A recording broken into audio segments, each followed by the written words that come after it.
Hello दोस्तों, स्वागत है आपका match expert IBO YouTube channel पे। एक बार फिर बात करेंगे इंडिया और न्यूजीलैंड की टी20 मैच की।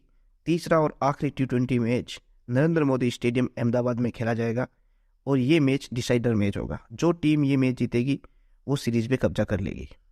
तो दोस्तों, आप वीडियो में बने रहिए, वीडियो लास्ट तक देखते रहिए। इस वीडियो में जो लास्ट मैच हुआ, सेकेंड टी20 मैच जो लखनऊ में खेला गया, उसके ऊपर भी बात करेंगे।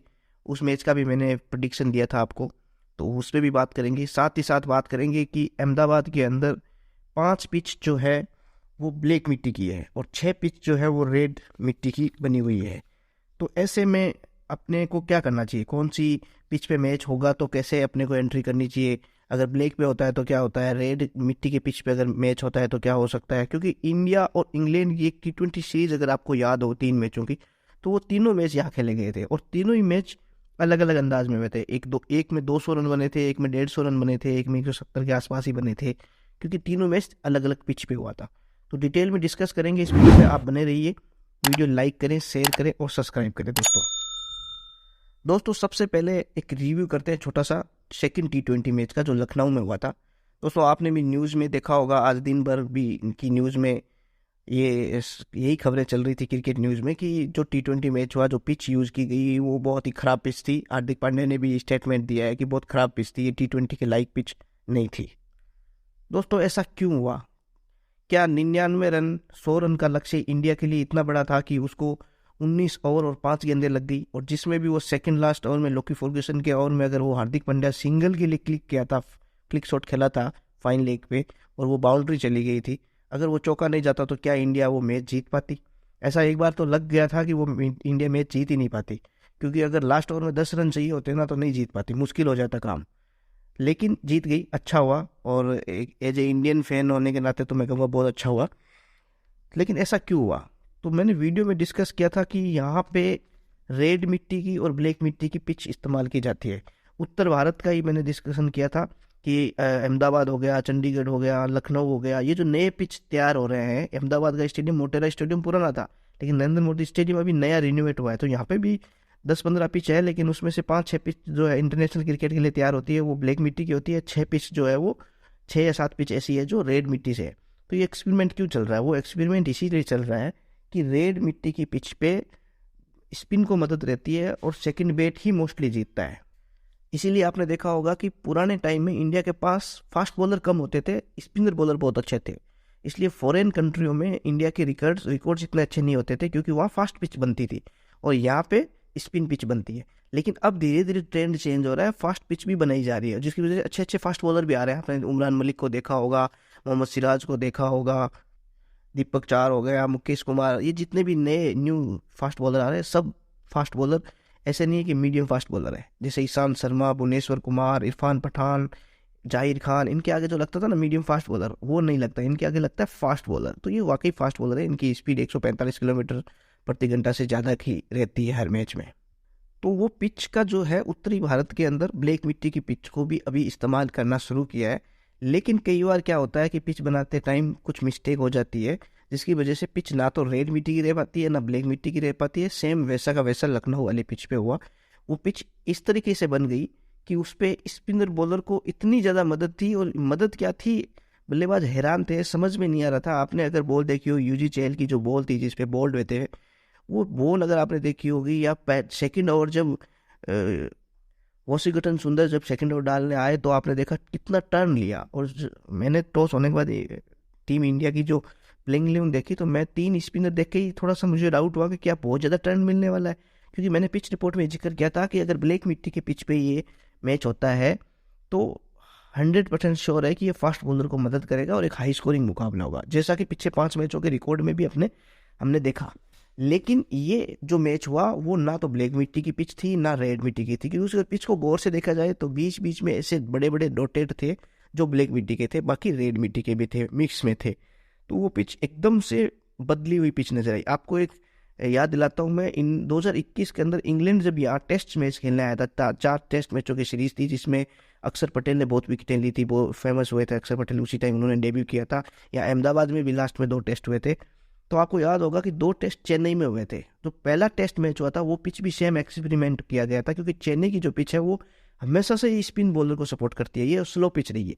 तो वहाँ पे भी ये एक्सपेरिमेंट हुआ था, तो वो एक्सपेरिमेंट भी बहुत बुरी तरीके से फेल हुआ था, और जो पिच बनाने वाले हैं उनको फिर सस्पेंड भी कर दिया था। आपको अगर याद हो तो आप जाके चेक कर सकते हो इंटरनेट पे। उस पिच में सेम ऐसे ही हुआ था, जो रूट ने पहले बल्लेबाजी ले ली थी, और वो पहले एक दिन के लिए इतनी अच्छी थी कि वहाँ पे 500 रन बन गए, और उसके बाद इंडिया वहाँ टेस्ट मैच हार गई थी, क्योंकि उसके बाद वहाँ इतने विकेट गिर रहे थे, इतनी गेंद बुरी तरीके से टर्न ले रही थी, गेंद की जो थी गेंद की सीम पोजीशन को देख के बल्लेबाज आइडिया ही नहीं लगा पा रहे थे कि गेंद आउट स्विंग होगी, इन स्विंग होगी, स्लो रहेगी, बाउंस लेगी, क्या होगा, कुछ नहीं समझ में आ रहा था। तो वहाँ पे विकेट गिरते रहे थे। सेम टू सेम कल के मैच में ऐसा ही हुआ कि इंडिया का इतना बड़ा टॉप ऑर्डर बैट्समैन सारे के सारे फेल हुए। सूर्य कुमार यादव के अलावा कोई बल्लेबाज पिच पे बैटिंग करते हुए ऐसा लग रहा था जैसे कोई रणजी ट्रॉफी या स्टेट लेवल का प्लेयर वहाँ पे बैटिंग कर रहा हो, क्योंकि कॉन्फिडेंस ही ऐसा लग रहा था कि इंटरनेशनल लेवल के प्लेयर ही नहीं लग रहे थे। और सेम ये भी न्यूजीलैंड के साथ भी हुआ कि न्यूजीलैंड के प्लेयर भी बार बार रिवर्स उसका सब्स्टिट्यूट निकाल रहे थे। आपने देखा होगा 3 प्लेयर रिवर्स शॉट खेलते टाइम आउट हुए, क्योंकि उनको गेंद उनको भी नहीं समझ में आ रही थी। तो बल्लेबाजी पूरी तरीके से फ्लॉप हुई थी दोनों टीमों की। कारण ये था कि पिच में मिस्टेक हो गई थी, वरना ओस से घिरा हुआ पिच जहां पे गेंद ऐसे लग रही थी सेकंड इनिंग्स में कि जैसे बाल्टी में से पानी में डुबो के गेंदबाजी की जा रही हो, उसके बावजूद भी रन नहीं बन रहे थे। तो ये जो जिक्र मैं ये कर रहा हूँ, इसका सिर्फ एक ही रीज़न है कि ये अहमदाबाद के अंदर भी सेम वैसी की वैसी पिचें हैं, लेकिन हो सकता है कि वहाँ पे ऐसा अनुभव करने को नहीं मिले अपने को। लेकिन पिच वहाँ पे भी 5-6 पिच ऐसी है जो ब्लैक मिट्टी की बनी हुई है, और 5-6 पिच ऐसी है जो रेड मिट्टी की बनी हुई है। तो टॉस के टाइम जो भी मेरे पंडर भाई है, वो टॉस के टाइम गौर करके पिच रिपोर्ट जरूर देखना। टीवी में जो टॉस के टाइम जो पिच दिखा रहे हो वो आपको एक बार देखना है। स्टार्ट के 1-2 ओवर्स आपको ये देखना है कि गेंद को टर्न मिल रहा है कि नहीं मिल रहा है। वो सब देखने के बाद आपको डिसाइड करना है, क्योंकि मेरे पास बहुत सारे मैसेज आए थे जब मैच स्टार्ट हुआ लखनऊ वाला, तो बहुत सारे भाई लोगों ने पूछा था। मैंने खुद ने भी होल्ड किया वो मैच, क्योंकि सेकंड ओवर में ही मैं समझ गया कि कुछ लोचा है। तो 2-3-4 ओवर तक मैंने देखा तो वो लोचा समझ में आ गया कि लो स्कोरिंग मैच रहेगा। लेकिन बाद में ऐसा मैच हुआ वो मेरे को बिल्कुल नहीं समझ में आया कि वो तो ठीक है कि बुक्की भी क्या होती है, बहुत स्मार्ट होती है।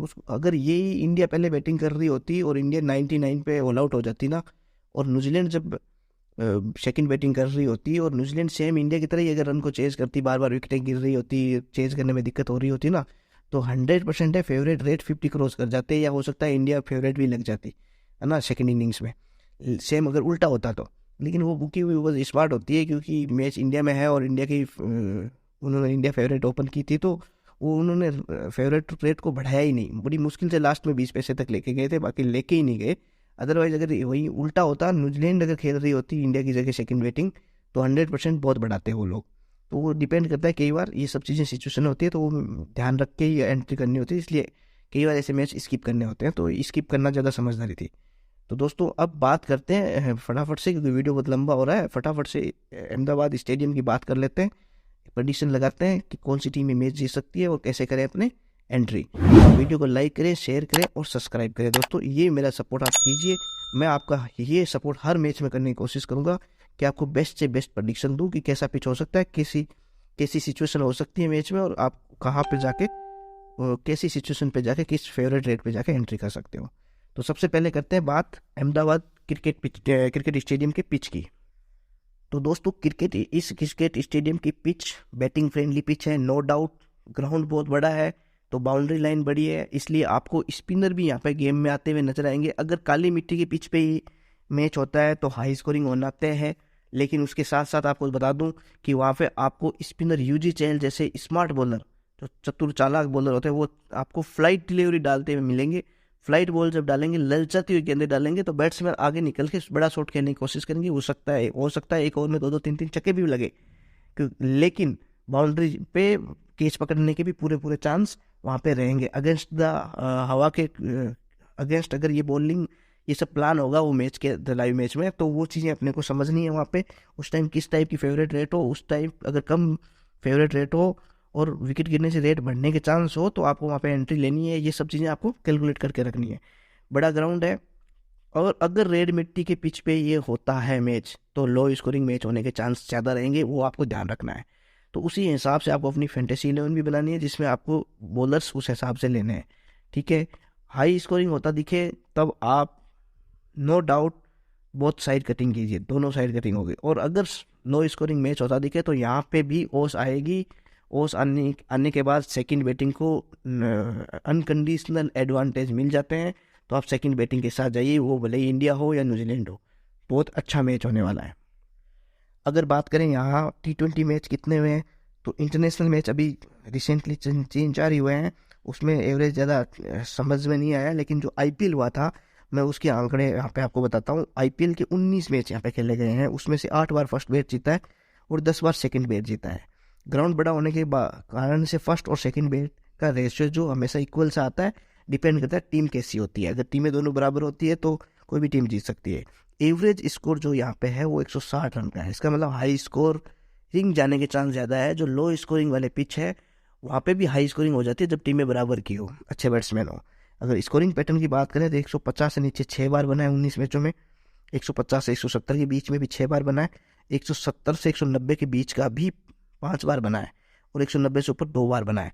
इसका मतलब ये है कि स्कोर रिंग पैटर्न से तो समझ में आ रहा है कि अगर रेड मिट्टी के पिच में भी मैच हुआ तो भी 170 के आसपास रन तो 160 के आसपास रन तो बन सकते हैं, अगर आपके पास बैटिंग लाइन अच्छी हो तो। लेकिन दोस्तों आपको ये भी ध्यान रखना होगा कि इंडिया की बैटिंग लाइन अब भी जो टीम खेल रही है वो तो यूं लग रही है, अपने घर में खेलते हुए भी यूं लग रही है जैसे कोई रणजी ट्रॉफी के प्लेयर खेल रहे हो।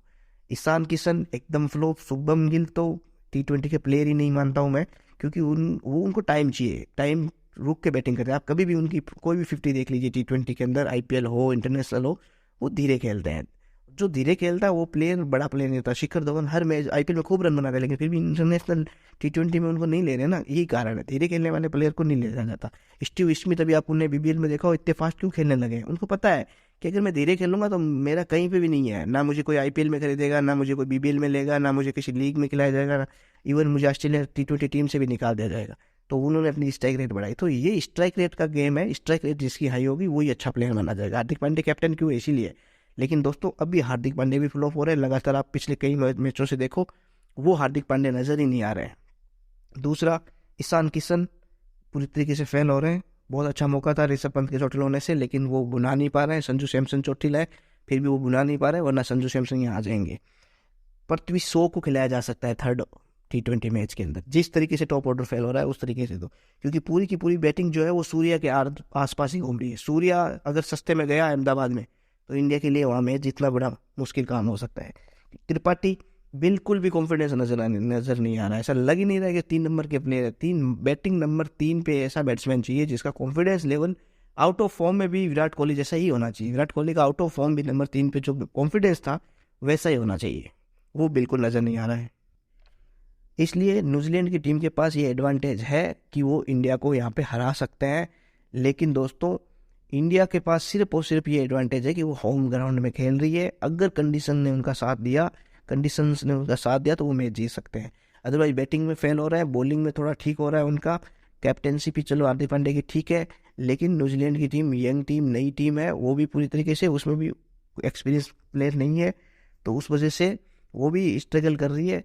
अगर लखनऊ वाले मैच में वो सिंगल रोक देते, सिंगल बहुत ज़्यादा लास्ट के ओवर्स में सिंगल बहुत निकाले हार्दिक पांड्या और सूर्य कुमार यादव ने।